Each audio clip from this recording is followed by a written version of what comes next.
Bonjour à tous et bienvenue à l'auditorium du musée d'Orsay. Je voulais vous présenter le conseil scientifique qui a conçu et imaginé préparé ce colloque. Yves Badetz, qui est conservateur général du patrimoine et conservateur des arts décoratifs au musée d'Orsay. Marie-Paul Vial, qui est conservateur général du patrimoine. Paul Perrin, qui est conservateur des peintures au musée d'Orsay. Et Jean Clodion, qui est historien, qui est professeur d'histoire contemporaine à l'université de Versailles-Saint-Quentin en Yvelines, et qui est également directeur d'études à l'école des hautes études en sciences sociales. Voilà, donc sans plus tarder, je passe la parole à Jean-Claude, je crois, ou à Paul peut-être, à Paul Perrin, pardon. Un petit mot de remerciement des commissaires de l'exposition. Oui, donc bonjour à toutes et à tous. Permettez-moi simplement de remercier quelques personnalités ici, au nom donc, des trois commissaires donc, de mes collègues et amis Yves Badetz et Marie-Paul Vial. Donc, nous souhaitons remercier en premier lieu Guy Cocheval, commissaire général de l'exposition, une exposition qu'il a ardemment voulu et qui nous donne donc aujourd'hui l'occasion heureuse de nous réunir. Merci à Luc Bougnol-Lafont et à Scarlett Reliquet pour avoir soutenu et organisé ce colloque avec l'enthousiasme qu'on leur connaît. Notre reconnaissance va évidemment à Jean-Claude Dion, qui nous a accompagnés tout au long de la préparation de l'exposition et avec qui ce fut donc un grand plaisir également d'organiser ce colloque. Ce partenariat musée-université nous a permis, du moins nous l'espérons, une harmonieuse répartition des interventions entre historiens et historiens de l'art, en veillant à donner une large place aux importantes recherches menées dans les universités françaises ces dernières années. Nous remercions chaleureusement donc tous les intervenants et présidents de séance qui ont accepté de venir au musée d'Orsay aujourd'hui et demain. Notre exposition, qui est une exposition d'histoire de l'art, et son catalogue ne pouvait prétendre à l'exhaustivité par le choix des thématiques développées tout au long du parcours, la comédie du pouvoir, l'art du portrait, le goût du décor, la fête impériale, ou encore les salons et expositions universelles. Nous avons fait délibérément le choix d'un Second Empire en tout point spectaculaire. La polysémie de ce qualificatif révélant, selon nous, une des problématiques esthétiques majeures de la période. Mais nous sommes heureux aujourd'hui de donner la parole à d'autres voix, présenter d'autres aspects et d'autres regards sur cette période si riche. Le colloque vient donc non seulement élargir notre champ de vision, mais éclairer d'une autre lumière les objets et les œuvres d'art qui sont réunis dans cette exposition. Très bon colloque à tous. Merci.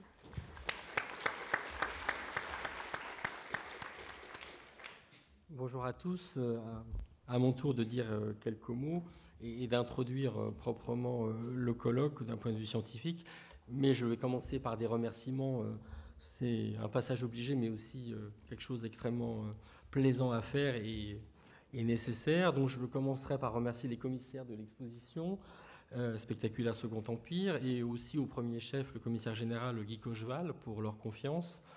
J'ai eu beaucoup de plaisir à organiser ce colloque avec eux, et je voudrais aussi saluer Scarlett Reliquet, responsable de programmation au service culturel du musée d'Orsay, que je remercie également et qui a préparé ce colloque avec le savoir-faire qu'on lui connaît. Ma reconnaissance va aussi, on vient de l'entendre, à Luc Bougnol-Lafont, directeur du service culturel du musée d'Orsay, sans qui rien n'aurait été possible, ainsi qu'à toutes les équipes du musée qui, avant, pendant et après le colloque, ont œuvré et vont continuer à le faire afin que notre manifestation soit pleinement réussie. Dans ces remerciements, je n'aurai garde d'oublier les intervenants et les présidents de séance qui ont accepté notre invitation malgré leurs multiples obligations. La fin de l'année est toujours terrible pour les universitaires, c'est la période des soutenances de thèse, d'habilitation, et c'est très dur de se libérer, donc je les remercie vraiment d'avoir accepté notre invitation, et remercier bien sûr aussi le public dont la présence aujourd'hui montre que le Second Empire continue à susciter largement l'intérêt.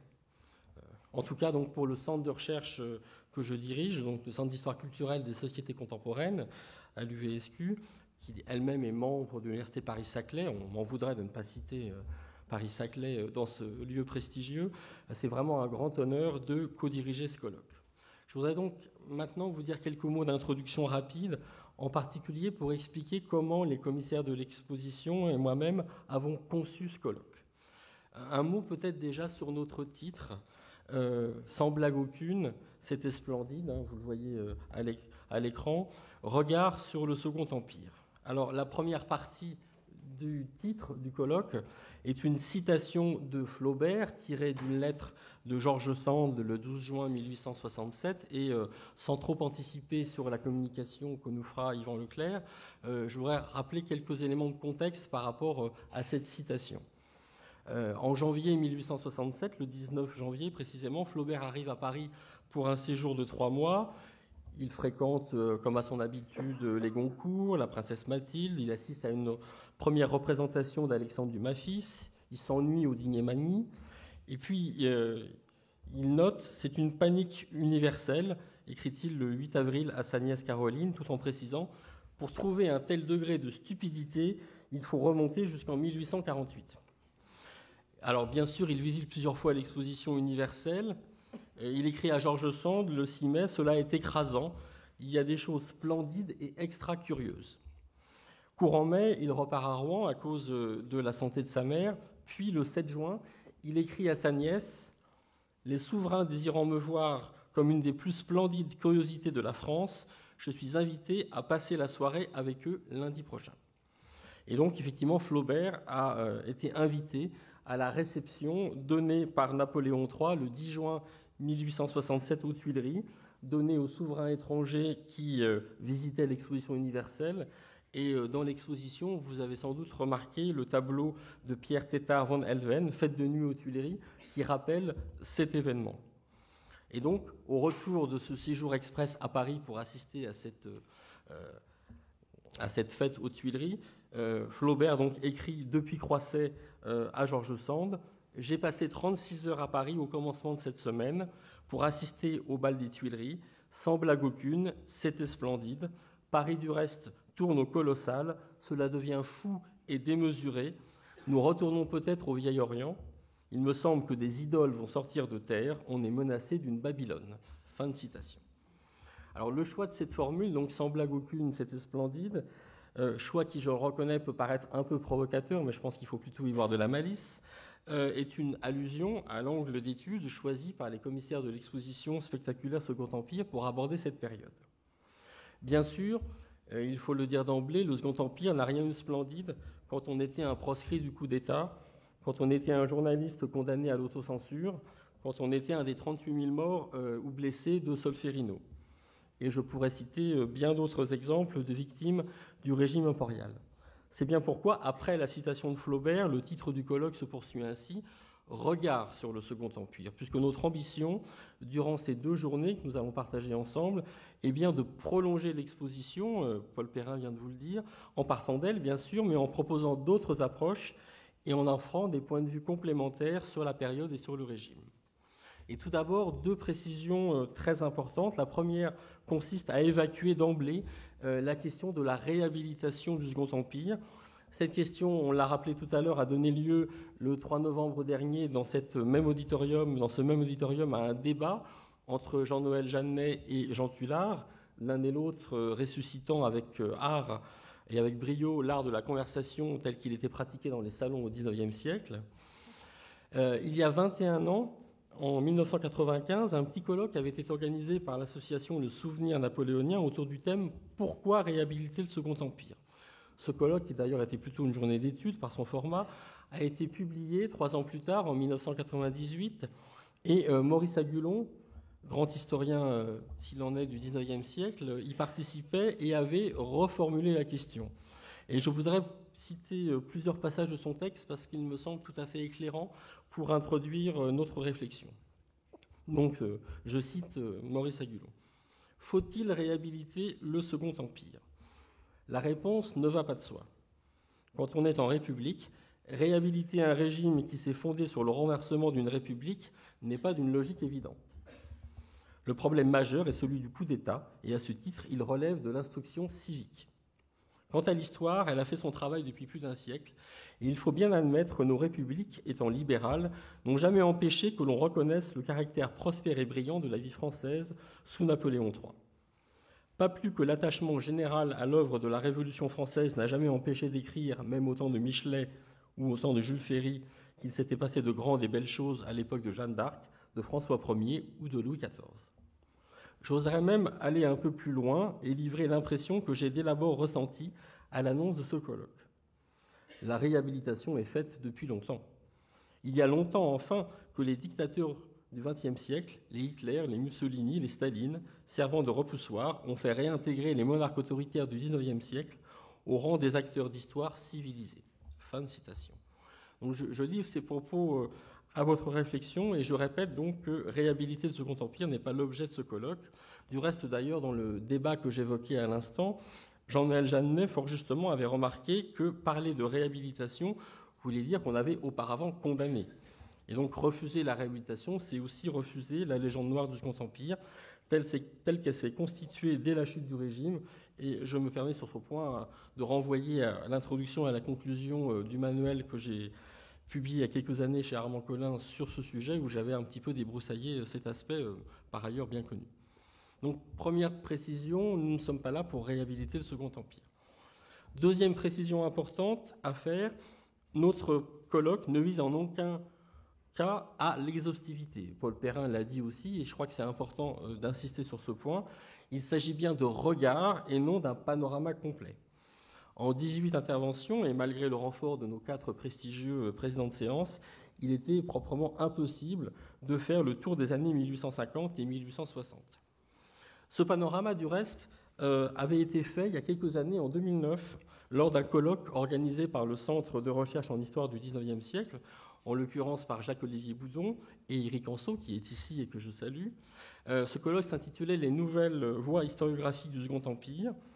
D'ailleurs, plus d'une demi-douzaine d'intervenants de notre colloque participaient à celui de 2009, qui malheureusement n'a pas été publié. Mais le Centre de recherche en histoire du XIXe siècle continue à s'intéresser au Second Empire. J'en veux pour preuve le fait que le 23 juin dernier, il a organisé une journée d'études intitulée « Le Second Empire a-t-il existé ?», dont les actes, eux, seront publiés, je le sais, par Éric Anceau. Et donc, je vous invite à lire ces actes en complément de tout ce qui va être dit aujourd'hui et demain. Donc, pas d'exhaustivité. Et les commissaires de l'exposition et moi-même pourrions citer bien des chercheurs qui auraient pu participer à nos travaux. Alors, bien sûr, je ne donnerai pas d'autres noms, pas de noms, parce que je vais pas...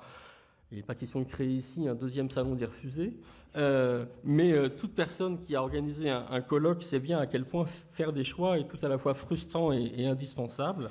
Cela dit, quand je regarde les 22 chercheurs réunis sur notre programme, je trouve que cette distribution, pardon de parler en historien du théâtre que je suis, je trouve que cette distribution, ce casting, est tellement brillant et alléchant que je ne peux à la fois remercier de nouveau nos intervenants et me montrer très confiant quant à la qualité de nos 2 journées de colloque.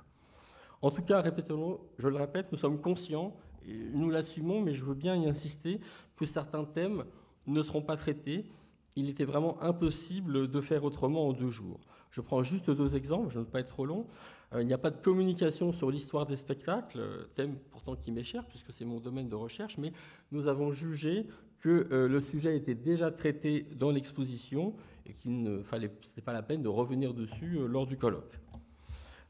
De la même façon, vous avez peut-être remarqué qu'il n'y a rien sur l'histoire religieuse, pourtant si riche et si importante pour la compréhension de la période, mais finalement nous n'arrivions pas à bien articuler ce thème avec l'organisation générale du colloque. Justement, pour finir, un mot sur cette organisation. Donc, nous avons distingué 4 thèmes, vous les voyez sur le programme. D'abord, le pouvoir impérial, incarnation, contestation, puis échange et ouverture sur le monde. Un 3e thème, culture et société au temps des prémices de la culture de masse. Et enfin, les héritages du Second Empire. Pour chacun de ces thèmes, là aussi, Paul Perrin en a dit un mot, nous avons voulu faire appel à la fois à des historiens et à des historiens de l'art. Le colloque se tenant au musée d'Orsay, ce croisement disciplinaire nous a semblé absolument fondamental et c'est une des clés de l'organisation du colloque et du choix que nous avons fait des intervenants. Au reste, d'ailleurs, d'autres disciplines sont également représentées dans le colloque. Alors, je ne vais pas ôter au président de séance le soin d'introduire chacun des 4 thèmes que je viens d'énoncer, mais je voudrais au moins les évoquer d'un mot. Et en le faisant, je pense que je mettrai en valeur à quel point ces thèmes entrent en écho avec notre début de XXIe siècle et même avec l'actualité la plus récente. Je crois que c'était aussi dans la préparation de l'exposition comme du colloque cette actualité, cette présence du Second Empire dans notre France du début du XXIe siècle était un point tout à fait saillant et intéressant. Donc le premier thème qu'on va aborder ce matin porte sur le pouvoir impérial. Il est essentiel, parce que bien sûr nous ne pouvions pas faire l'économie d'une réflexion sur la nature du régime, son idéologie, son fonctionnement, ses soutiens et ses opposants. Le deuxième thème porte sur l'ouverture internationale qui caractérise le régime, tant sur le plan politique et diplomatique que militaire, colonial, économique et culturel. La France du Second Empire, vous le savez tous, est une France qui doit, bien plus que dans la première moitié du XIXe siècle, se penser au sein de l'Europe et du monde.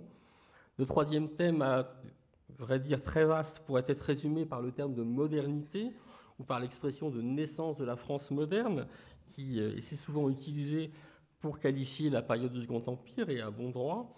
Et enfin, le quatrième thème porte sur la fin du régime et sur sa postérité. On sait à quel point, j'ai fait une allusion rapide tout à l'heure, la Troisième République s'est construite sur le rejet absolu du Second Empire. Et bien sûr, ce rejet cache des continuités. Et on pourra donc se demander en quoi la France de 2016 est l'héritière de ces années 1850 et 1860. Et je terminerai vraiment mon propos, en m'excusant d'être un peu long, en citant deux textes très courts, histoire de lancer les débats. Le premier qui illustre le versant sombre du Second Empire, en évoquant les haines qu'il a suscitées, et l'autre qui illustre au contraire sa face brillante, en écho à la thématique de l'exposition. Le premier texte, je l'emprunte à une revue d'étudiants de l'Université de Bruxelles, de l'ULB, l'Université libre de Bruxelles, qui s'appelle Le Crocodile, qui a été fondée en 1853, qui a eu une très grande pérennité. C'est une revue hostile au cléricalisme, aux mentalités bourgeoises et à la France de Napoléon III. Cette revue, par exemple, c'est là que Félicien Rops a publié ses premières caricatures. Et dans le numéro 7 du 21 avril 1853, on trouve une parodie du Notre Père des chrétiens, qui est un texte très violent. Je prie d'ailleurs ceux qui pourraient être choqués de m'en excuser à l'avance, mais je cite ce texte comme un document historique, et précisément à cause de sa force d'invective, encore sensible aujourd'hui. Donc je vous cite ce texte extrait du Crocodile en avril 53. « Notre Père qui êtes aux Tuileries, que votre nom soit effacé, que votre règne cesse, que votre volonté soit sans effet, en cette terre comme en tout autre lieu. Ne faites plus passer le goût du pain à nos braves défenseurs de la loi, et pardonnez-leur leur héroïsme comme nous pardonnons à ceux qui se sont illustrés à votre service. Ne nous faites pas plus longtemps succomber sous un joug ignominieux, et délivrez-nous promptement de votre clémence. Amen. » Vous voyez, une prière anti-bonapartiste, anti-Napoléon III extrêmement forte.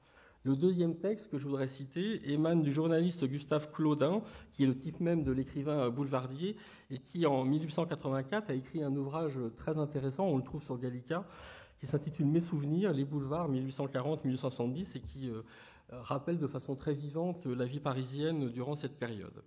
Et je vous lis donc un extrait un passage qui fait écho à ce fameux thème de la fête impériale, expression, je vous le rappelle, inventée bien plus tard, en 1907, par l'homme de lettres Frédéric Lollier. Donc je cite Claudin et promis, je m'arrête après. Dans ce temps-là, on s'amusait beaucoup en France. Si l'Empire n'accordait pas beaucoup de liberté, en revanche, il offrait beaucoup de sécurité. Il mécontentait les libéraux qui s'occupaient de politique, mais le mécontentement n'était pas général et n'était nullement éprouvé par ceux, si nombreux en ce monde, qui rêvent avant tout de vivre gaiement et tranquillement et qui se soucient peu de la politique. Les Parisiens, qu'Henri Heine a si parfaitement appelés les comédiens ordinaires du bon Dieu, étaient tout à leur plaisir. Les affaires étaient actives et on gagnait facilement de l'argent. Les étrangers affluaient et nous apportaient leurs écus, afin de pouvoir savourer avec nous nos plaisirs. En signalant cette situation, je n'approuve pas, je constate, et je n'entends en aucune façon contredire ceux qui s'indignaient de ce qu'on a appelé la corruption de l'Empire. D'ailleurs, en politique, ainsi que l'a dit Alphonse Karr, plus ça change, et plus c'est la même chose, vérité qu'il faudrait être aveugle pour méconnaître. C'est sur ces deux textes que je vous laisse et que je laisse place au colloque et donc au président de séance qui va introduire la première séance de la matinée.